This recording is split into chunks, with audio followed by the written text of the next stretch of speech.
Assalamu alaikum student mathematics 4024. Welcome to Maths Guru. I hope you all are fine. I am fine too. Alhamdulillah. Student this is grade 10 paper और ये उनके EOI का paper है, paper 2 है ये। I hope you all have seen the previous video जिसमें हमने इसी पेपर के तीन क्वेश्चंस डिस्कस किए थे, first three questions. Now it's time to discuss question number 4 and 5। Solve हुआ है ऑलरेडी, इसका सॉल्यूशन जो है ना वो डिस्कस कर लेते हैं। Question number 4 was regarding the polygons. वो जो पॉलीगॉन्स की प्रॉपर्टीज होती है ना, उससे रिलेटेड ये क्वेश्चन था। उसमें इसने एक पार्ट जो है वो सिमेट्री का भी जो है वो इंक्लूड किया हुआ है। क्वेश्चन नंबर 4 में उसने हमें बोला कि in the diagram the nine sided polygon. अब देखो यहाँ उसने बोला है नाइन साइडेड पॉलीगॉन, यहाँ रेगुलर का वर्ड नहीं है, सही है। तो देखने में ऐसा लग रहा है कि रेगुलर पॉलीगॉन है, लेकिन जो है वो गौर से थोड़ा सा क्वेश्चन को अगर रीड आउट करोगे तो this is a nine sided polygon, ये रेगुलर पॉलीगॉन नहीं है, क्योंकि आपको देखते हुए भी लग रहा है कि इसके एंगल्स डिफरेंट है अंदर के और इसकी साइड्स भी डिफरेंट है। और वो आपसे कह रहा है कि has three angles, sorry has six angles of x degrees. इस पूरे पॉलीगॉन में छह एंगल्स जो है ना वो एक्स डिग्रीज के हैं, और जो तीन एंगल्स हैं वो वाई डिग्रीज के हैं। तो टोटल जो है वो नौ एंगल्स बन रहे हैं। नाइन साइडेड पॉलीगॉन है, मतलब नाइन साइड्स हैं और नाइन एंगल्स हैं। हमसे कह रहा है for this polygon state the number of lines of symmetry. Lines of symmetry आपको पता है, लाइंस ऑफ सिमेट्री ऐसी लाइन होती है जो आपके ऑब्जेक्ट को जो है वो टू इक्वल हाफ में कट करे। तो पहले तो मुझे ये वाली लाइन ऑफ सिमेट्री नज़र आ रही है जो मैंने यहाँ ड्रॉ की हुई है। इस तरह मैंने जो है वो उसको टॉप पे जो मेरा वाई है उसके मैंने सेंटर से गुजारा है, ठीक है। और मैं जो है उसको कंटिन्यू करता हुआ नीचे आया हूँ और मैंने ये जो दो एक्स हैं इनके बीच से इसको गुजार दिया। तो अब देखो कि जब ये फोल्ड होगा तो ये वाला एक्स जो है वो एग्जैक्टली इस वाले एक्स से मीट कर जाएगा, ठीक है। और ये वाला जो एक्स है वो इस वाले एक्स से मीट करेगा, ये वाला वाई जो है वो इस वाले वाई से मीट करेगा, और ये वाला एक्स जो है वो इस वाले एक्स से मीट करेगा। तो ये प्रॉपर्ली फोल्ड हो जाएगा, ये एक दूसरे पे बिल्कुल जो है वो जो है वो फिट अलाइन हो जाएंगे। इसका मतलब है कि ये एक लाइन ऑफ सिमेट्री हो गई, ठीक है। अच्छा, अब यहाँ मैं ड्रॉ नहीं कर सकता लाइन ऑफ सिमेट्री, ठीक है। अगर मैं यहाँ लाइन ऑफ सिमेट्री ड्रॉ करूंगा तो ये वाला एक्स जो है वो यहाँ तक आएगा, तो इसका मतलब है ये फोल्ड नहीं होगा एग्जैक्टली।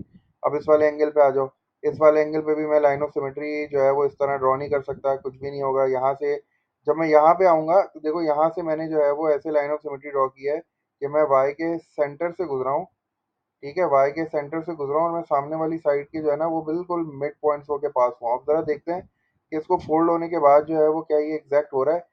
अच्छा, अब ये जब फोल्ड होगा तो देखो ये वाला एक्स इस वाले एक्स पे बैठेगा बिल्कुल, ये वाला पूरा वाई जो है वो इस वाले वाई पे आ जाएगा एग्जैक्टली। ये वाला एक्स जो है वो पूरे इस वाले एक्स से मैच हो जाएगा, ये वाला एक्स भी इस वाले एक्स से मैच हो जाएगा, और ये वाला वाई जो है वो हाफ में जो है वो डिवाइड हो जाएगा। इसका मतलब है ये बिल्कुल प्रॉपरली फोल्ड हो जाएगा। तो ये मेरे पास जो है वो दूसरी लाइन ऑफ सिमेट्री हो गई। और इसी तरह जब मैं आगे आगे आगे बढ़ता हुआ जाऊंगा तो यहाँ जो है मुझे तीसरी लाइन ऑफ सिमेट्री मिल जाएगी। यहाँ मुझे नहीं मिलेगी लाइन ऑफ सिमेट्री, यहाँ मिल जाएगी बिल्कुल।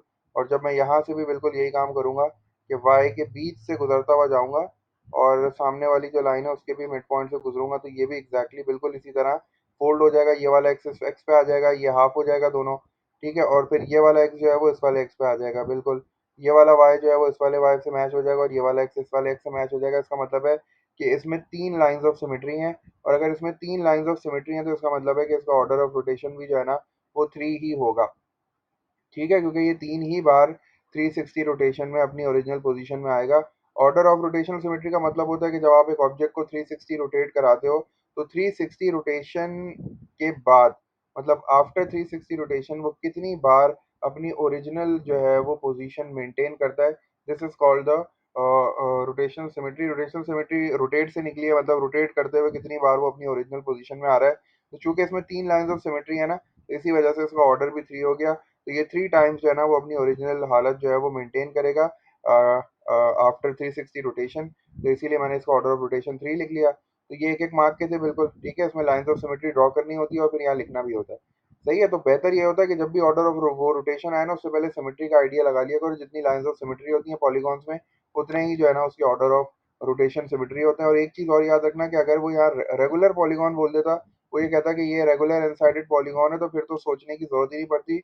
रेगुलर पॉलीगॉन होता तो उसमें जितनी साइड्स होती हैं उतनी ही लाइंस ऑफ सिमेट्री होती हैं और उतनी ही ऑर्डर ऑफ रोटेशन सिमेट्री होता है। अगर वो कहता कि ये रेगुलर एन साइडेड पॉलीगॉन था, रेगुलर एन साइडेड पॉलीगॉन का मतलब होता है सारे इंटीरियर एंगल्स और सारी साइड्स जो है ना वो इक्वल है।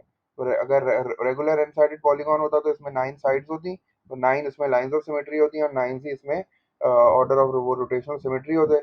नेक्स्ट क्वेश्चन देख लो, उसमें कह रहा है show that the sum of interior angles of a nine sided polygon is equals to 1260। इसके लिए हमारे पास एक सिंपल सा फॉर्मूला था।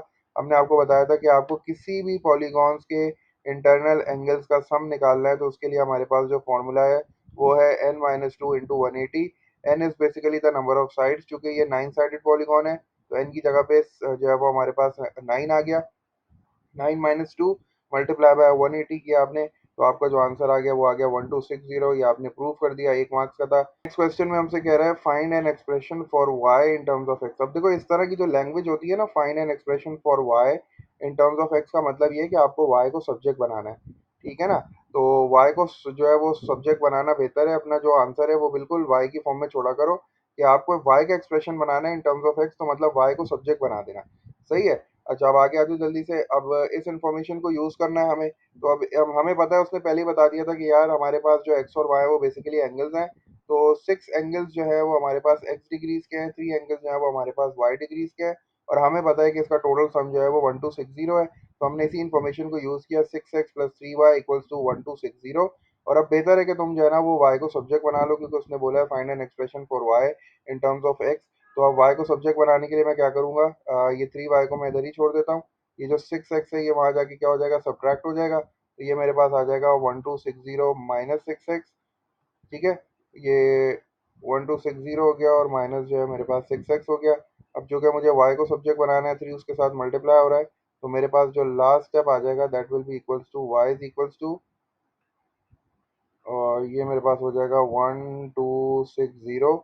और मैं इसमें से जो है वो 6x को सब्ट्रैक्ट कर देता हूँ, और फिर होल डिवाइडेड बाय 3 हो जाएगा। तो that is my final equation. ये मेरे पास इक्वेशन आ गई of y in terms of x. ठीक है, तो ये 3 यहाँ शिफ्ट होकर इधर आ गया। यही चीज़ जो है तुम यहाँ पे लिख लेना, ठीक है ना, यही एग्जैक्टली इधर लिख लेना बिल्कुल।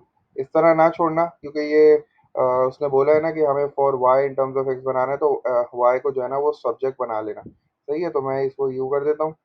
तो तुम जो है ना वो इसको इस जगह जो है वो कॉपी कर लेना।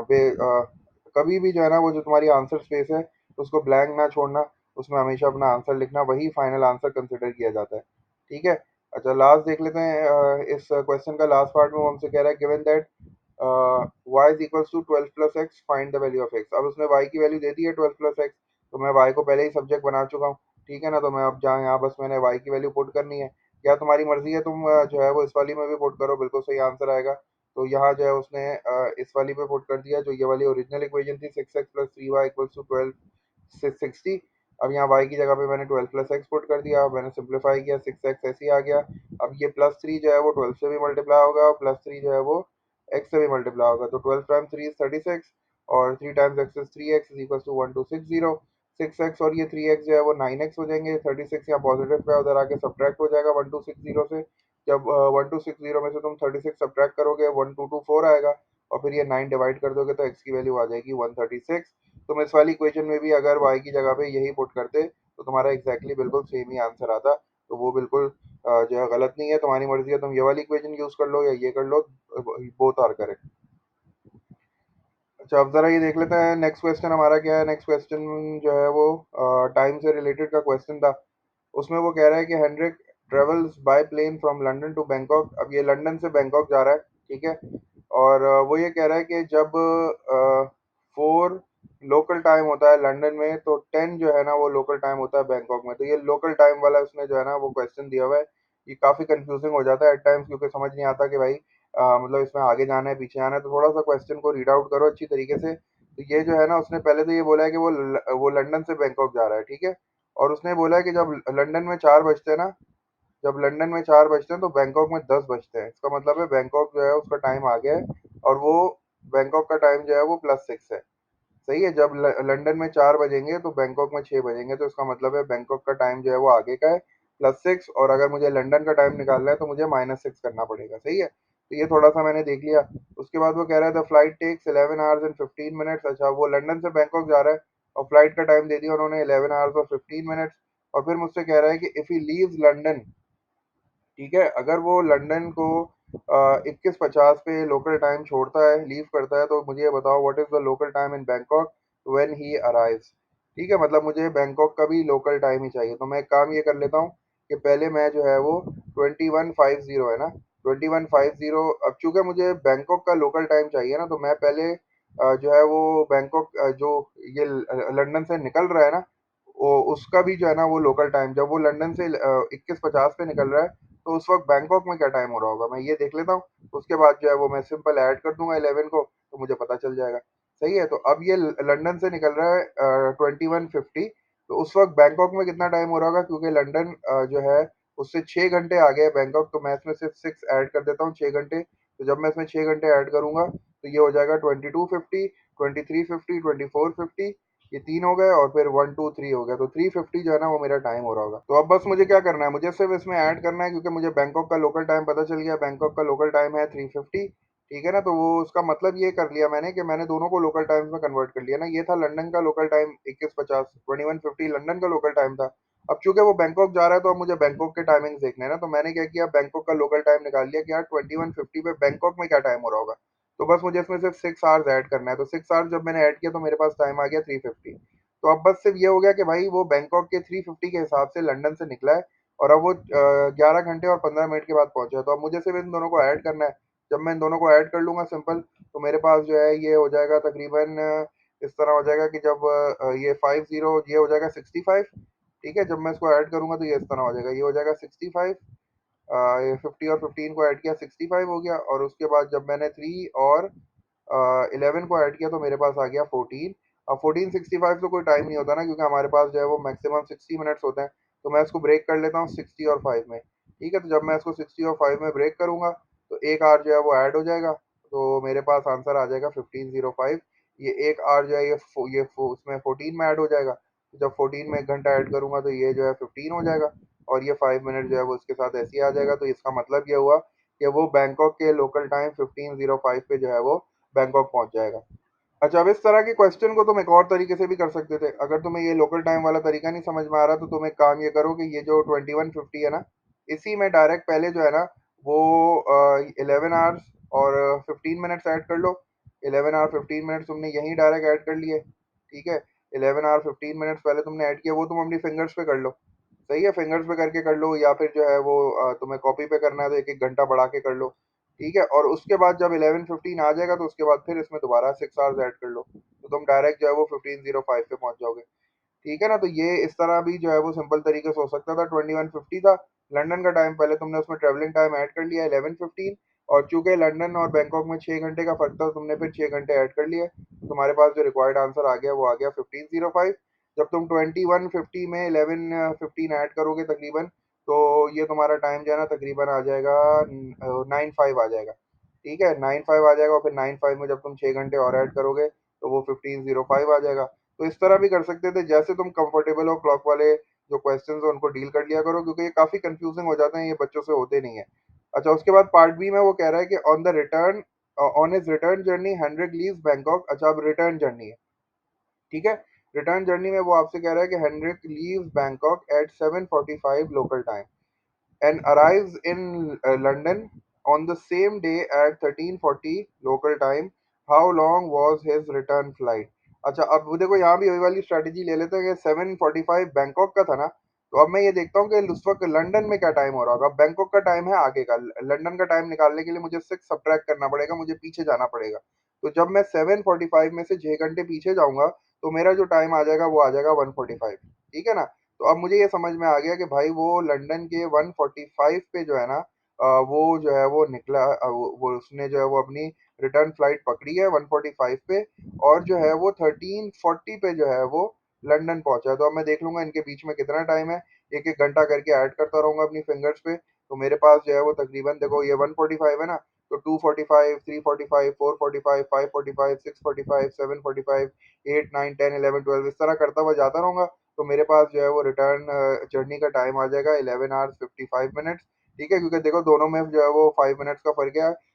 1 घंटे बाद जो है वो 45 होना था, लेकिन 40 है, तो 5 मिनट तो कम है, 55 मिनट्स तो समझ में आ गया। और फिर मैं ये देख लूंगा 1 और 13 में कितना डिफरेंस है।